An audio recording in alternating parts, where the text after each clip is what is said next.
I have been looking at self-love completely wrong this whole time.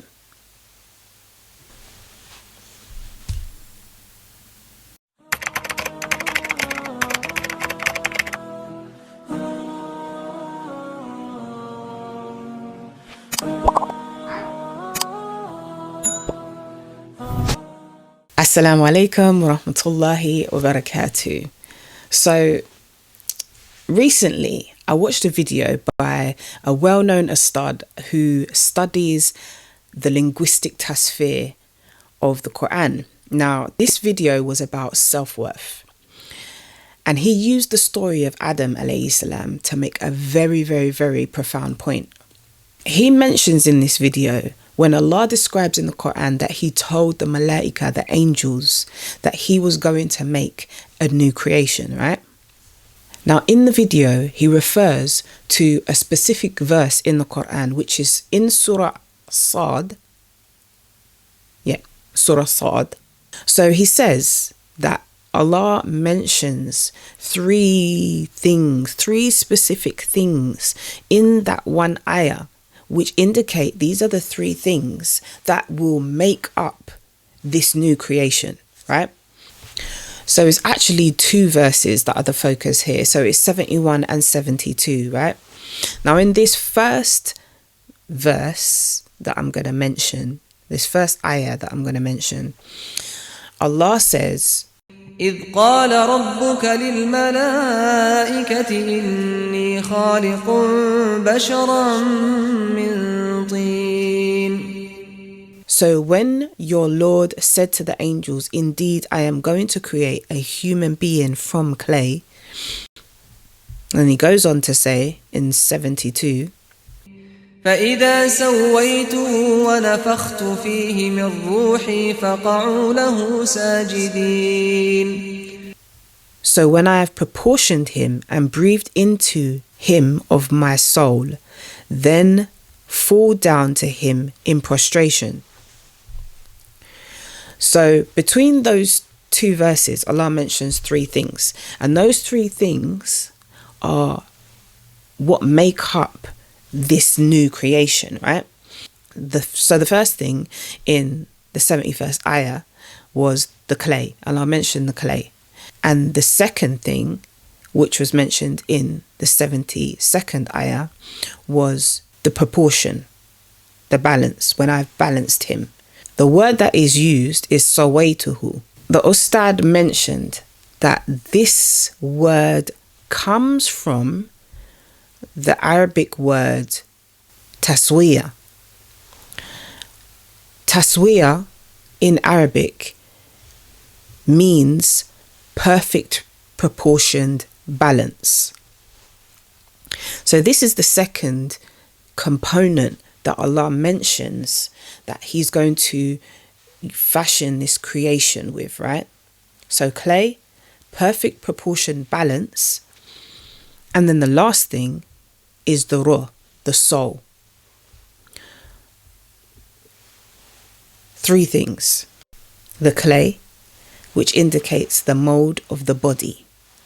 The perfectly proportioned balance, which points to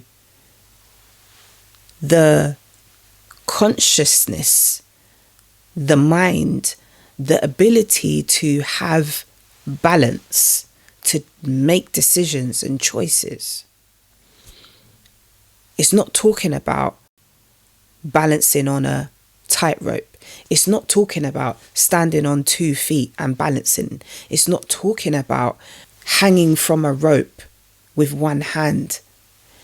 These are all elements of balance, but Allah's talking about a different type of balance. He's talking about the balance that comes with the consciousness that human beings possess to be able to make life choices and balance between different things, right? And then the last thing that's mentioned is the ruh. So the soul, body, mind essentially, and soul. In that second verse, Allah describes how he is going to tell the angels to bow to this creation, make sajda. Because he says, then fall down in prostration. And this was his instruction to the angels. Okay, stay with me, guys. Sajda is such an important component in this ayah. What it displays is the honor that Allah is commanding the malaika, the angels, to give to his new creation. Allah is commanding the angels to do something that they wouldn't normally do to any creation, right? And we know that as human beings, we are not supposed to bow to anything other than Allah. So for Allah to tell the angels to bow to his new creation, this basically just shows the honor that Allah has bestowed upon us as human beings. We know that there was one guy who didn't want to do it. Iblis. Iblis did not want to bow. He didn't want to bow to this human being, right? He did not want to bow to this new creation. And so he denied Allah. He disobeyed Allah and he protested. And one thing about this Iblis guy, right? He really, really despised Adam so much. He didn't even want to acknowledge any of the other aspects of this creation.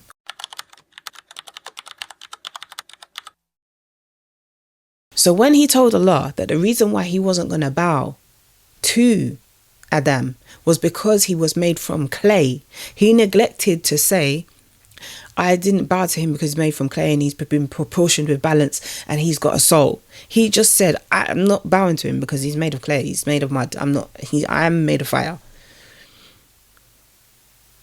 And he stood on that. Now, had he chosen to acknowledge the other two aspects of this new creation, he would have been forced to see the value. He would have been forced to see the amazingness, the status that Allah has given to the human being. He went down for that at all. So he said, nah, I'm not doing that. He's made of clay, I'm made of fire. Haters gonna hate. And in doing so, he earned Allah's wrath and he earned Allah's punishment. So we know that Iblis went on to make a promise to Allah that he was going to try to destroy as much of this creation as possible, as much of Adam's descendants as possible. Now, I'm going to go back a bit, because before Allah blew the soul into the body of Adam, Iblis entered into the body of Adam. At that point, this is when Iblis has really understood. And so this is why in his mind, he said to Allah, I'm going to destroy this creation. I'm going to lead them astray, because he had already worked out exactly how he could do it, because he understood the weaknesses of mankind. He understood the weaknesses of Adam and he's used it against the whole of mankind. He has enabled mankind to build systems, social systems, economic systems that will destroy mankind. I would go even further to say that, as we know, Adam was made of black mud, right? And so the indication points to the fact that Adam was essentially a dark-skinned man. Now, the word Adam is still used today in Arab culture to describe those of darker skin. So his name tells us that he was a dark-skinned man. So I would go even further to suggest that Iblis was the first racist. Iblis was the first racist. And so his hatred for Adam made him become this shaitan. His hatred for Adam, his hunger to destroy Adam made him become the first racist. That's what made him the first racist. His arrogance of his supremacy over this new creation of Allah, that he was better because he was one particular form over another form. So with that in mind, it's even clearer to see that the workings of shaitan have not only been about the destruction of mankind as a whole, but even more so, the disproportionate destruction of people from communities of darker skin. And as a result, Iblis's attitude, being one of racism, has been promoted throughout time through colonization programs worldwide. So put a pin in that, because I want to come back to this point, right? Because I said at the beginning that I've been looking at self-love wrong this whole time.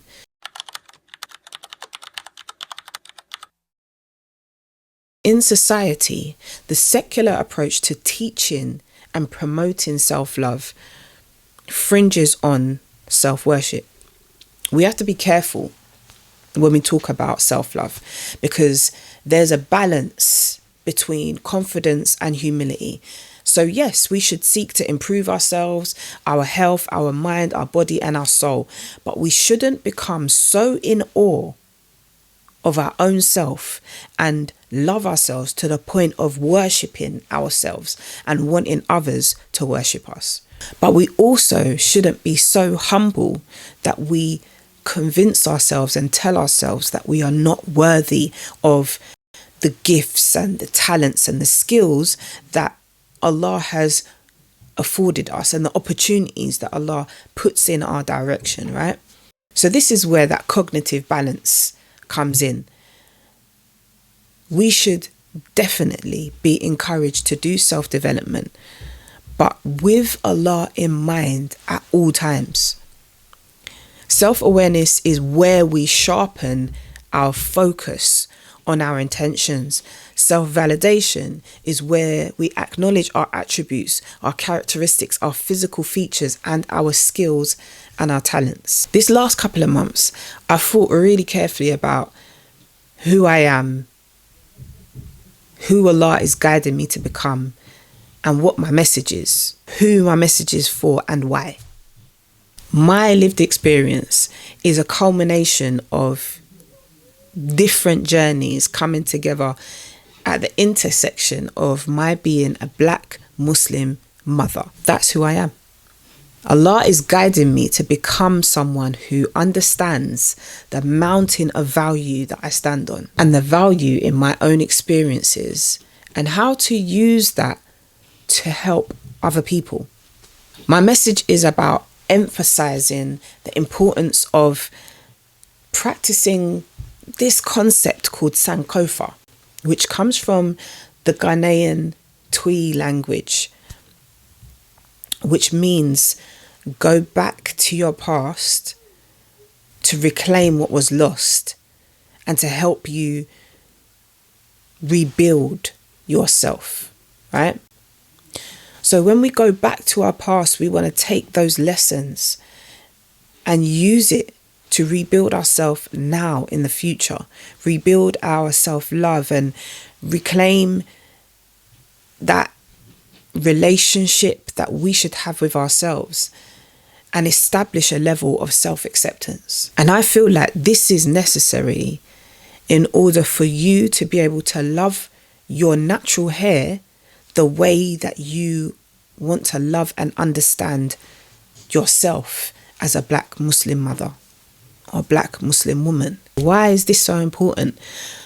Because that is what we do as Muslims. When we read the Quran and we essentially go back in time to the stories of the prophets, we take the lessons and we use it to help us in the now.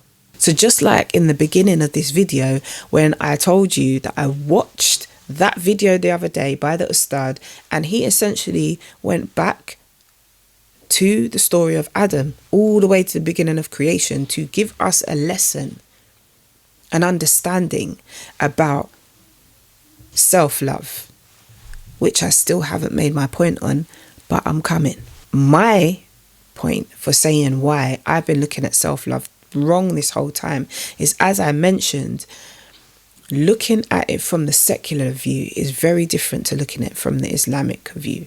Now, the Islamic view is based in the story that I just told you. Shaitan has been using our weaknesses. Right now, the battle that most people are having is internal. It is one about self-love. It is one about self-worth. Shaitan never wanted us to know our value as human beings. He's always wanted us to feel like we are less than, because that's how he's spoken about us from the beginning. He's promised Allah that he's going to destroy us based on his insistence that we are not as good as him. His arrogance of suggesting that we are not as good as him. And because of that, he wants to destroy us. So when you are feeling low, when you are feeling this lack of self-worth, this lack of self-love, it essentially is from Shaitan. The messages that you've received throughout your childhood, throughout your teenage life, throughout your adulthood, that suggest that you are less than, have come from these social structures. They've come from the messages that have been perpetuated in society that tell us we are less than. Shaitan never wants mankind to really understand the level of amazingness that Allah has created us to be. This is where the ultimate difference is. Our self-worth, our self-love lies in knowing that Allah honored us with this status. Shaitan knew the levels he would have had to bow alongside the angels, and he wasn't going to, because his arrogance denied him that. His ego denied him that. His hatred, his disgust for mankind denied him that. And so as Black people, we have been even more so disproportionately affected by the racist attitude that stemmed from Iblis and was used to fuel the systems that were created and driven by this colonization program that happened throughout the world.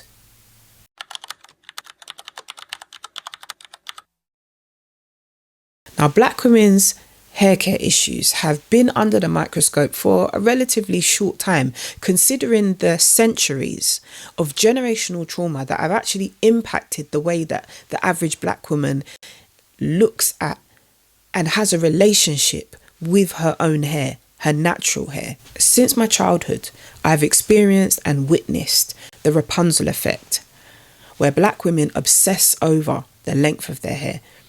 When it comes to our hair as Black women, one of the biggest mistakes that I believe we make is underestimating just how deeply rooted these hair care issues actually go. We look at our hair care issues purely from a scientific and a practical and even a nutritional angle, but we don't necessarily connect the dots to any mental or emotional issues that we might have going on internally. And now, while treating our hair from the best product and practice type of angle is necessary, it's not necessarily all that we need, and it's not necessarily enough. If we haven't resolved the internal struggles that we're feeling, how can it be enough? My goal is to encourage Black women to love their hair, enabling better maintenance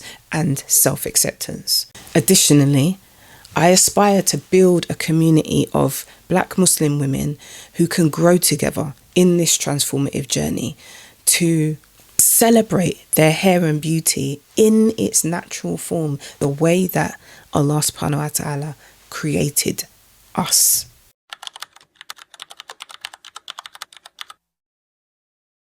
But I'm particularly interested in helping Black Muslim women with their hair care issues, because as a Black Muslim woman myself, we have an understanding about Allah subhanahu wa ta'ala, and that understanding is the three principles, the three fundamental principles of Tawheed, the oneness of Allah. So I want to mention two names of Allah at this point: Al-Wahid, the one, and Al-Ahad, the unique, the incomparable one. Now, when we remember these two names of Allah, it should cause us to remember that Allah is the only one who is completely unique in all of his names and attributes.